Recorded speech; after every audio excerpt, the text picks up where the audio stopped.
an Igbo man is being killed today, many people won't bat an eyelid. Whereas if it's somebody else, oh, they will start crying out.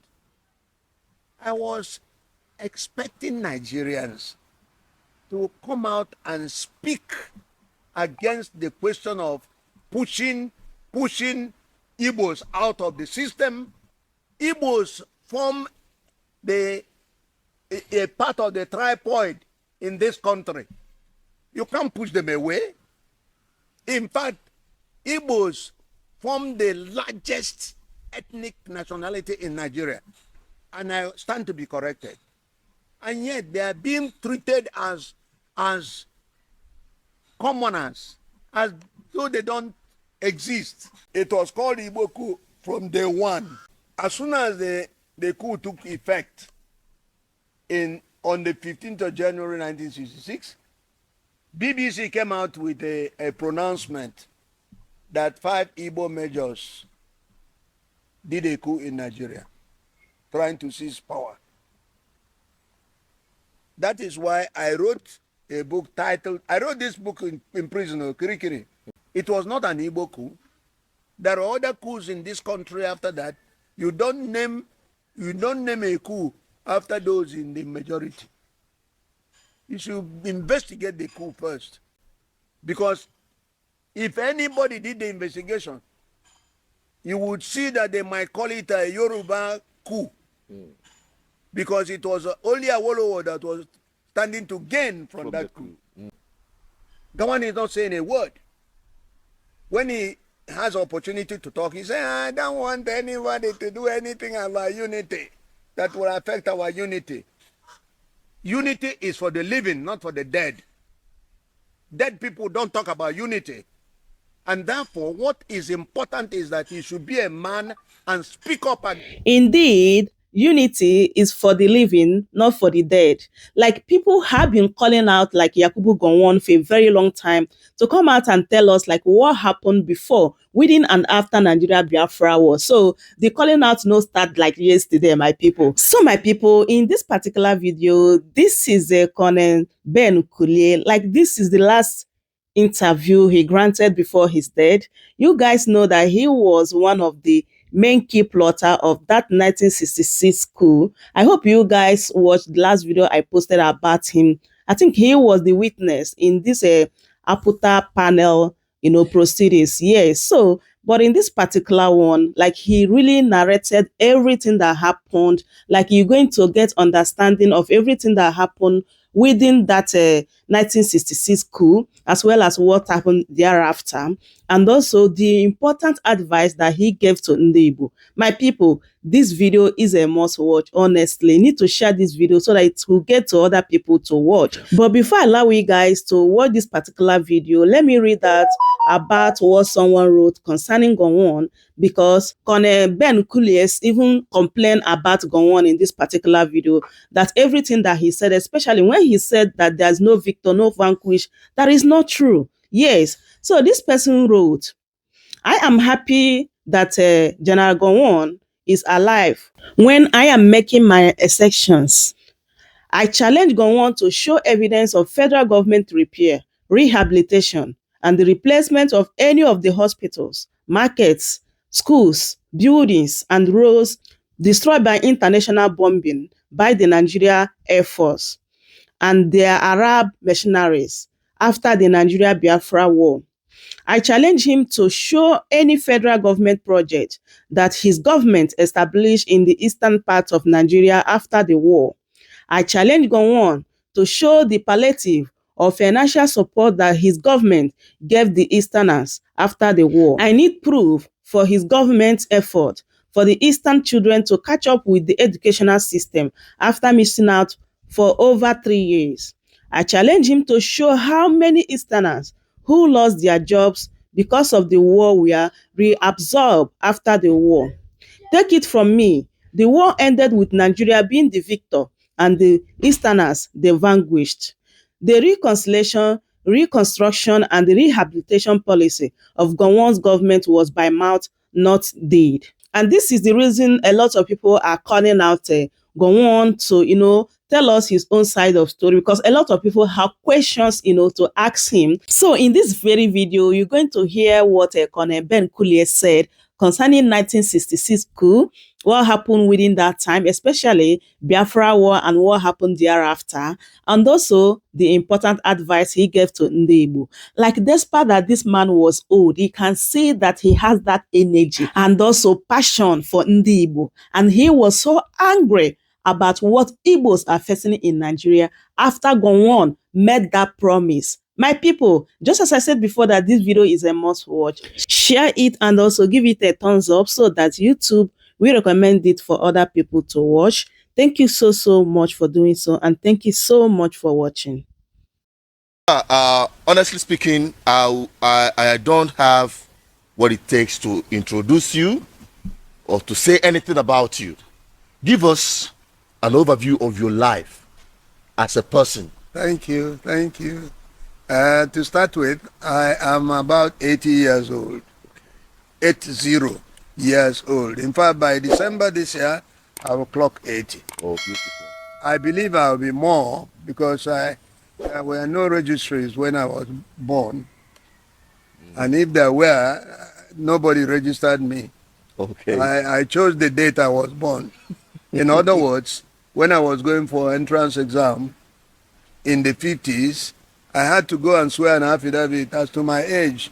And I chose my age from my friends who were born about the same time. Okay. So my people told me. So I am about 80. I attended CIC Enugu and then joined the Nigerian Army in 1960. That is before independence.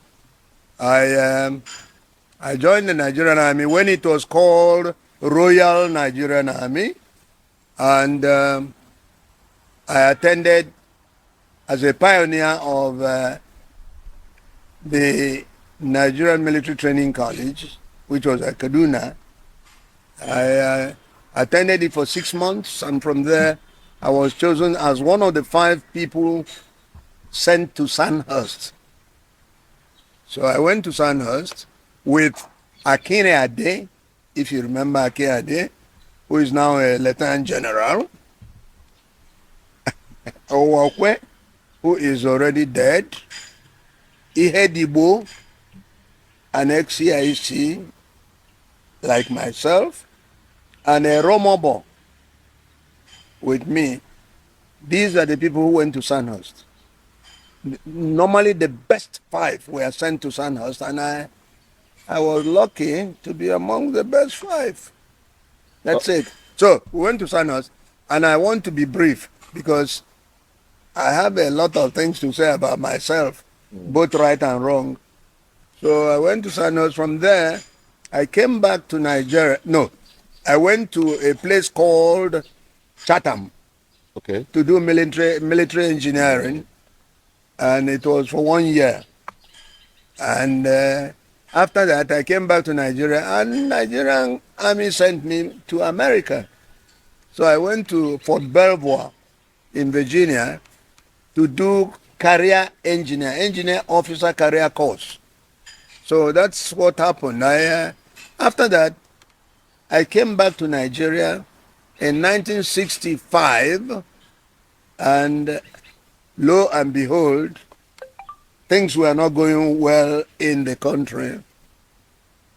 Remember the 1964 elections and all that? There were some reverberations with regard to the goings on in the country that were, not doing well for Nigeria. So I got involved in the coup of January 66, for which I was detained by Ironsi. I was detained in Lagos, Kirikiri, from Kirikiri to all sorts of prisons, including Enugu prison. And by July 1966, I was at Abakaliki prison. I wasn't the only one. We were about 28 of us anyway. So I was detained there. And then there was July coup. Unfortunately, the second coup came in July, end of July. That is after which the emergence of Gowon became a fait accompli. So Irunsi was killed by Northerners who did the July counter coup. Ojukwu, who was the governor of the East, decided that he will release us from prison. So I was released with Nzogu and other people who were not killed by the Northern Thugs when they struck in July 1966. Yeah. And that is because we were held in the East. Okay. And typical of, coups, the counter coup, had no effect in Enugu.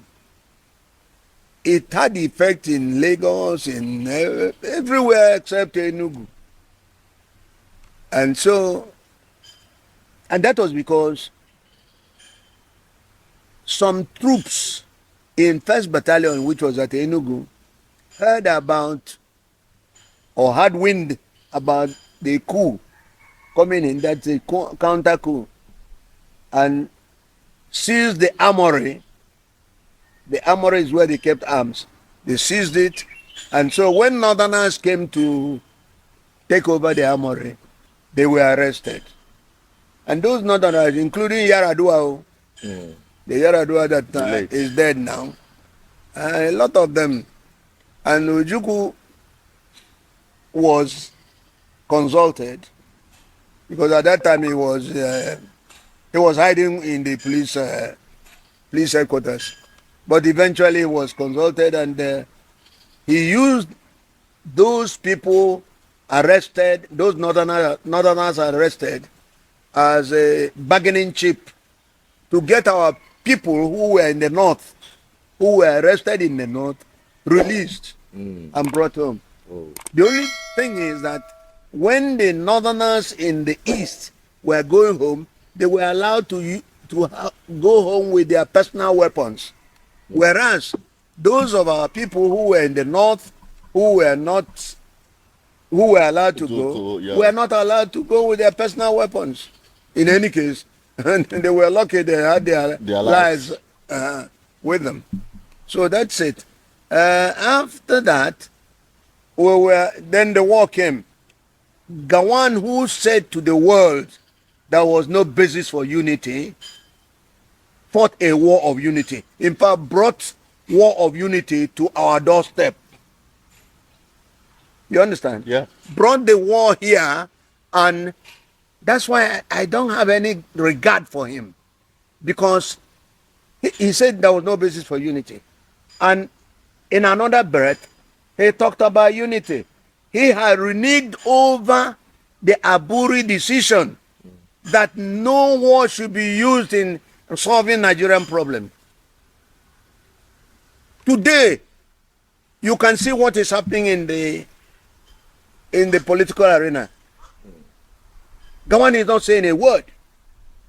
When he has opportunity to talk, he says, I don't want anybody to do anything about unity that will affect our unity. Unity is for the living, not for the dead. Dead people don't talk about unity. And therefore, what is important is that he should be a man and speak up against a man who is ruling this country wrongly. Because he was the one who imposed a war of unity on Nigeria. And many people died. Unfortunately, Nigerians don't have statistics as to how many people died either this way or that way. That is Nigeria for you. And anybody who cares can say anything and do anything and get away with it. Okay. That is not. So anyway, apart from the one saying basis of unity, we fought a war. I fought a war, and for which I got this wound. I got this wound at Abo after the 9th mile corner, and it's a machine gun wound, and it has its debilitating effect right now. That's why I'm traveling to see what can be done. Not that I want to continue living, because it doesn't bother me one way or the other. God's time is the best. Now, after the war, Gowon, the same Gowon said, no victor, no vanquished. But the same Gowon set up a board of inquiry headed by Adebayo. And the board of inquiry was to determine what we, ex-Nigerian army officers, did against Nigeria during the war. But he said no victor, no vanquished. And today, how are they treating us? There is victor, there is vanquished. Everybody knows that. All right? All right. So he set up that board of inquiry, and they determined that we should be rearrested and detained. And that's what I covered in the Fall of Biafra. How they treated us. We went back to Kirikiri. First of all, Porakot prison, where they were giving us, I don't know. It's not good. I don't want to rewrite a book. Let's just live, sleeping dogs lie. So I went to detention 1970, 71, 72, 73, 74. We were in prison. No trial. But thanks to Dr. Tai Solari, you remember him? Yeah. He made a march from Ikene to Lagos, persuading Gowon to release us. There were people outside Nigeria who were bothered about our being continually, Being detained. detained. And even some people went to the United Nations to talk about us. But Nigerian government, Gowon's Nigerian government, there were no detainees in Nigeria. No detainees. And so we spent about 5 years in prison without trial. And when they were there to release us, it was Hassan Usman Katsina who received us at the Lagos Garrison Organization, and he said to us, look, from now on you can go, but don't enter any military barracks and all that. These are the people who said no victor, no vanquished. And he released us, not even a kobo to any of us for transport home from Lagos. But you see, no man is an island.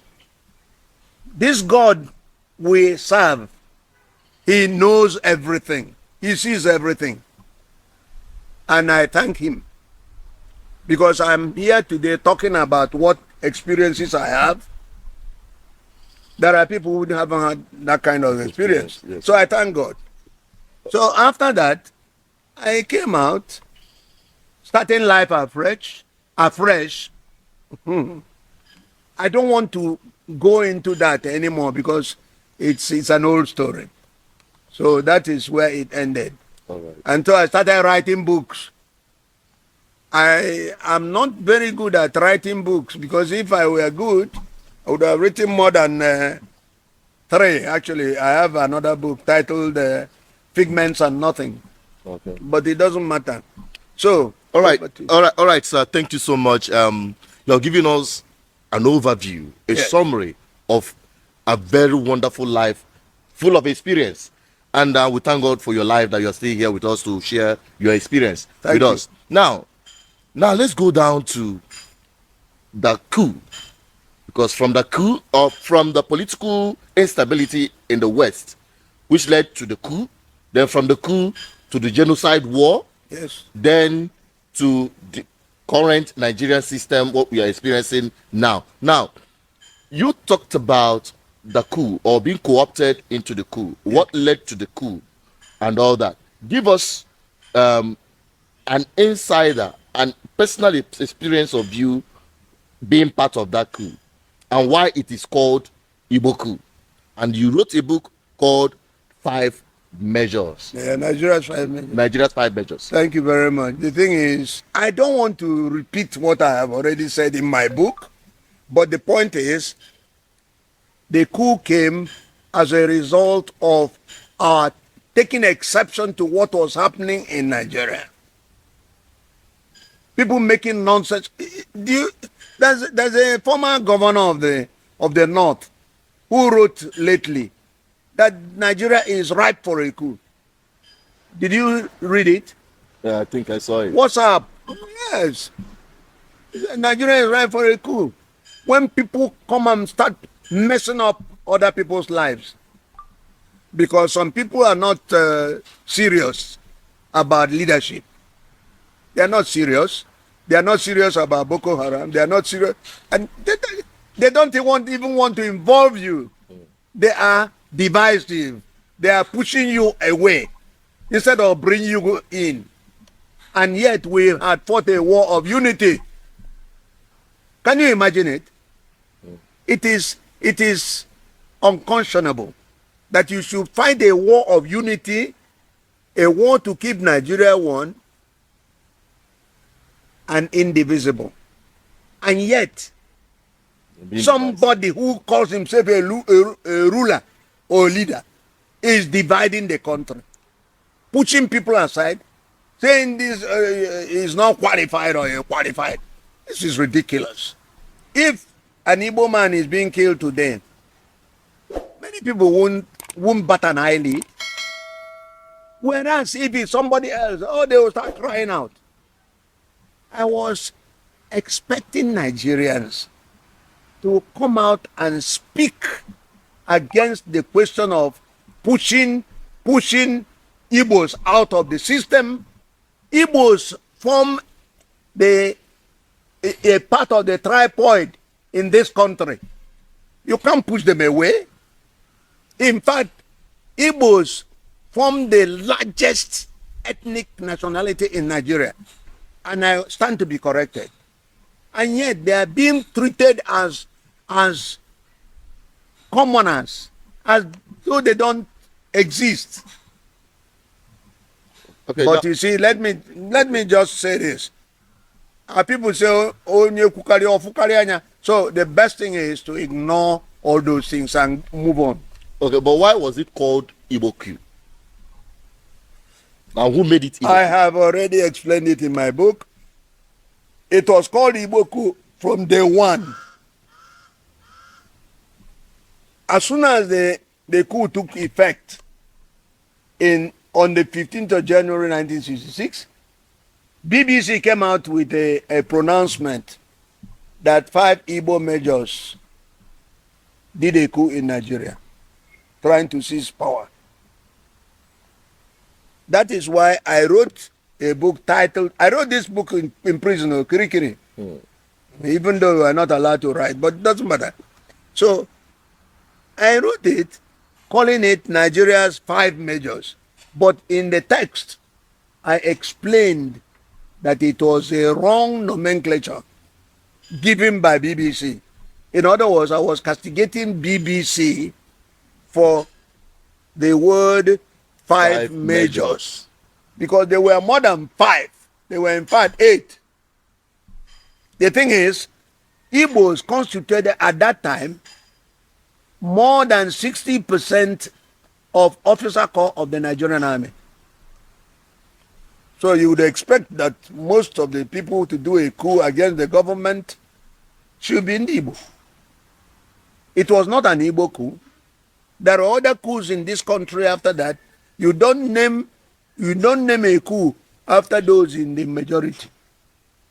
You should investigate the coup first. Because if anybody did the investigation, you would see that they might call it a Yoruba coup. Because it was only Awolowo that was standing to gain from that coup. Only Awolowo was the political juggernaut that was gained from that coup. The beneficiary of that coup. Yes. And yet they say Igbo coup because it suited them to say it's an Igbo affair. But eventually, because I said I have been to Oputa panel, we've killed that matter. And somebody like Babangida said, we are now better informed. And most importantly, Ademoyega, a Yoruba, wrote a book titled Why We Struck. I recommend this book to all Nigerians. Was he part of the coup? Of course, Major Ademoyega was part of the coup. Good. Was one of the majors. And he's a Yoruba? Yes. And he said, he claimed in his book, why we struck. I'm saying it emphatically so that anybody can go and buy that book. It's in the bookshops. Incidentally, he's dead now, but the books are there. Okay, why we struck says we are only 3 that did the planning of that coup. And he named them. Himself, Ademoyega, is from the University of London. He read history before joining the army. Nzogu, from Opanam, and Ima Ifajuna, 3 of them. Any other thing you hear? And they were to do that coup in 1961. But you see, they kept postponing it. And they had reasons to postpone these coups. Because if you are going to do a coup against, let's say, A, and A is not in the country, what do? Do a coup in Bakum? No, it's not done. Okay. Now, you talked about the Oputa panel. Yes. And before we get to that point, because the Oputa panel was set up during the current dispensation, democratic dispensation. Under Obasanjo. Under Obasanjo's Yes. presidential dispensation. And Oputa panel recommended that Igbos should be apologized to, and they should be compensated. I want to stand corrected. And of course, Obasanjo came out openly saying, my government will not apologize to anybody, and we will not pay compensation to anybody. He said it on TV, NTA. So now, after the war, after that genocide war, Yes. many people, the videos are out there, what our people passed through, what you experienced, the kind of suffering, deprivation, air barricade, and the land, sea blockade, and all that, the Yes. Now, after that war, a victor, no victim, No vanquish. yeah, was declared, and they called a program, they called 3 hours: the reconstruction, the rehabilitation, and the reintegration. How did that go? How did it go? Yeah. How did it go? Sorry. Yeah. Now, the point is this. Even if we cry from here to thy kingdom come, if the government of the day doesn't want to do anything, it won't do anything. We will always be talking while they will be chopping. All I can tell you is, Gowon said they were going to have the 3 R's: rehabilitation, reconstruction, and whatever it is. What has he done? Boko Haram is being fought in the northeast today, but they have been reconstructing and rehabilitating them. Do the amount of money being voted, the one of Biafra that was fought how many years ago? It ended in 1970. Who has been rehabilitated? Nothing. What have been reconstructed? But you see, Obasanjo has given us a hint as what decisions they took after the war, because Obasanjo was the commander of that Marine Commando, and it was through them that the war ended. Okay? At Owerri. So he has given us a hint that they took a decision against Igbo, against Igbo. Yes. So we know. And let me tell you, it's not good to be crying like a baby. It's not. I know that Igbos can take care of themselves. That's why I detest the idea of anybody talking about I want to be president. Why do you want to be president? President of what? We should know what is happening, sit down and talk, and decide on the modalities for moving forward. What we should do is not to cause another civil war, but to handle our fate, holding our fate in our own hands. Okay. Simple, and we can do it. And okay, before we get to that, because I'm still going to come to that now, the issue of Biafra have resurrected. It seems the spirit of those who died during the Biafran War have come back to repossess even the children that never saw the war or had anything about the war. That is the point. And they are now shouting, Biafra, Biafra, Biafra. We want it now, not tomorrow. Yes. Now, as a father who have seen it all, who was part of it, will you say that before that coup, or the incident before that coup, the coup and the war and after the war, and what is happening today in Nigeria, is there any difference? Or has it gotten Things worse? are worse today than before. There is more crisis in Nigeria today than before. That, in fact, the only thing, the difference is the war itself. There's more crisis. Name any ethnic nationality. Talk about kidnapping. Talk about herdsmen. Talk about, good Lord. So I don't know where to start. All right, sir. Honestly speaking, we have had a whole lot. It's just that we have little time, but we have extracted a lot of information and experience from you. Now, this resurgence of Biafra agitation, and you've, made a very important statement that the Igbos can find their footing. Of course. Now, and they are asking these young people for the fact that the situation then, the situation now is far worse. Yes, much worse. Now, and they are saying that they will want to be separated from Nigeria so that they can find their footing Separate. and push for their own destiny in their own hands. With what Nigeria had done so far against Igbo, with the decisions and the conspiracy they've done and modeled, that will make sure that an Igbo man will not flourish within the Nigerian space. Do you think that these young chaps, this young generation, they are correct, or they are in right order saying we want to do everything possible to secure our homeland and flourish within our homeland without external forces and interference? What I ask the youths to do is to make haste slowly. Don't rush into anything that you will regret. Okay. Don't rush into anything you will regret. Before you do anything, you must explore the chances you have of success. Okay. I am talking about, like some people talking about, we want presidency. But that is tall order. Why do you want presidency? Is it your father's property? This is rubbish. You can make Igbos think in this country. You can make Igbos take, T-I-C-K, in this country by human development. If you develop your own family and every other Igbo person does the same thing, and we're not doing badly already, you will find that you will be the cynosure of all eyes. That's you are talking There about. are people now who go to Onitsha market to go and find, they come from the north to go to Onitsha market to find out what made these people who lost the war think. And that is what people are talking about. Akulono, making this place to develop. Exactly. Okay. We should keep our place tidy. Tidy your own home. That is, put our acts together before we talk about each and those. Well, I think that is very important, because some people are coming up with a campaign that our homeland should be secured. That is good ridiculous.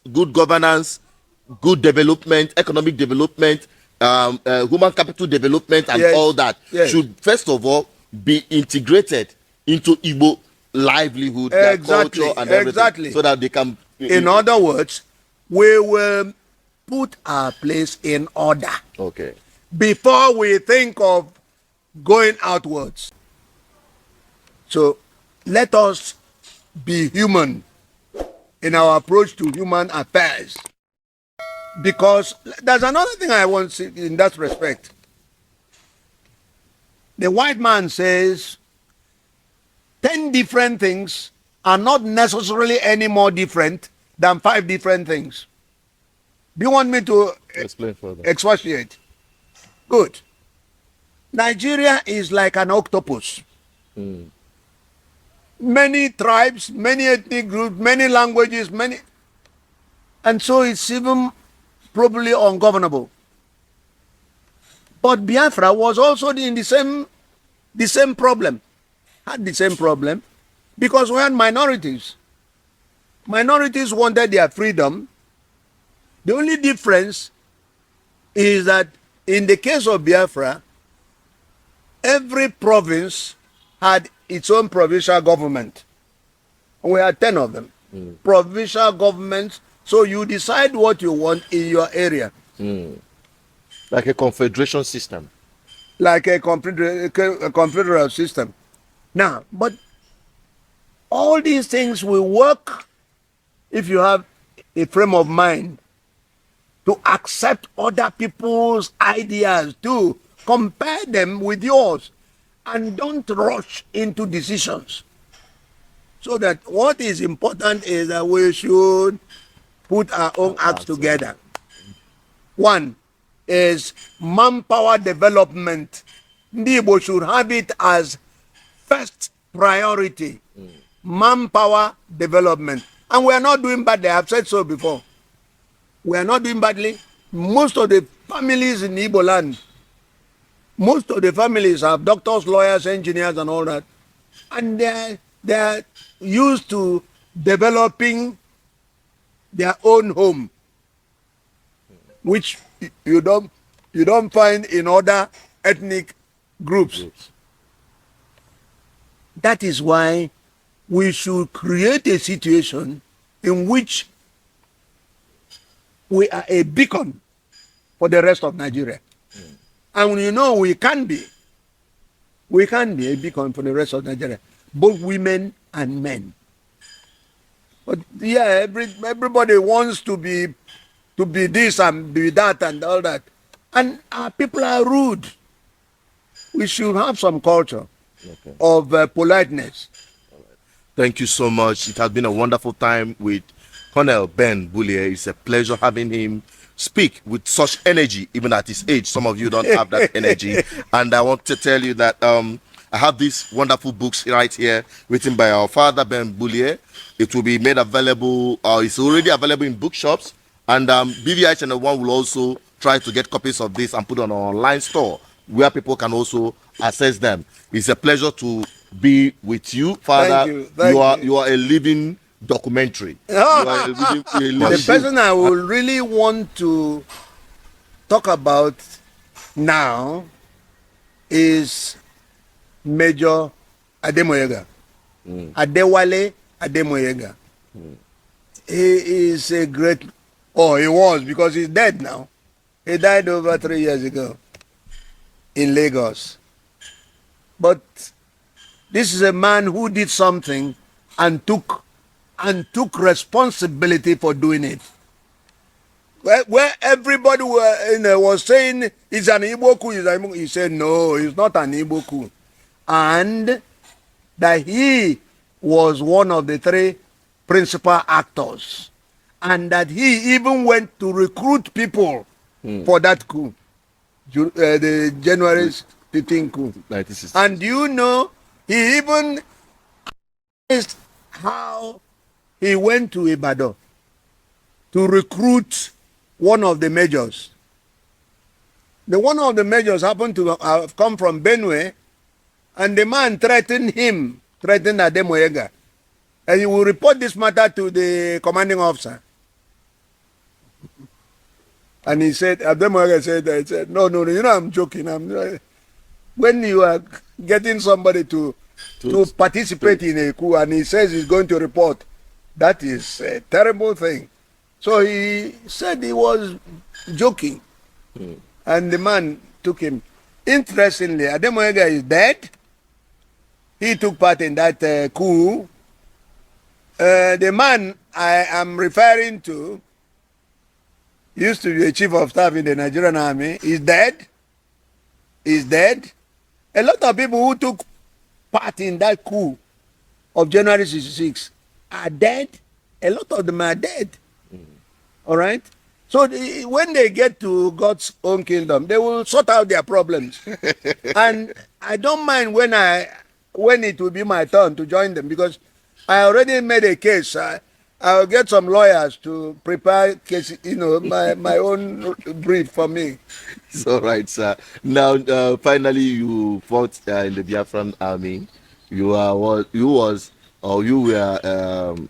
part of Nigerian army before the war. Then, Yes. You became a very important part in the Biafran army. Yes. And In Biafra, I became military administrator. Okay. And some men, women fall under your command. If I'm not wrong. Oh yes. Now, do you have any words? Do you know? No. Even okay. This is what I keep telling our people in the Igbo. Most of the people who fought very well for Biafra were not Igbo. Like Major Achibong. Achibong is not Igbo. Major Achibong. Where do you think he comes From either Cross River or Akwa Ibom? Akwa Ibom. He was arguably the best soldier we had. Oh, there were others. One of the officers had a gunshot wound to his mouth, and this distorted his jaw. Oh. And eventually he was taken abroad and operated upon, but the marks are still there. All right, I know from that area too. So, and look at Effiong. Effiong needed not be in Biafra at all. But when he came back, he went first to Lagos. If you have read his book, came back to Enugu and met Ojukwu, and they teamed up and they started talking. It was he that went on a visit to the various units and came back and told Ojukwu, I don't know what you're up to, because I haven't seen any arms, I haven't seen any troops, I haven't seen. And Ojukwu said, don't worry. I don't expect a war. I'm expecting a little skirmish. 2 or 3 days, it's all over, and we go back to conference table. He was wrong. Oh, thank you so much for refreshing us. And that is where we'll be wrapping it on this media chat with our father, Ben Gbulie, Colonel. Don't mistake that. It's all right. Don't even have to give. You can even call me mister. It's okay with me. The thing is, I plead with the young ones. Let them come and meet me, or let me be asked to come and meet them, so that we can talk. All right. We don't need to cause another civil war. One is enough in a lifetime. All right. Thank you. Thank you. Sir. Thank you, sir. And that is how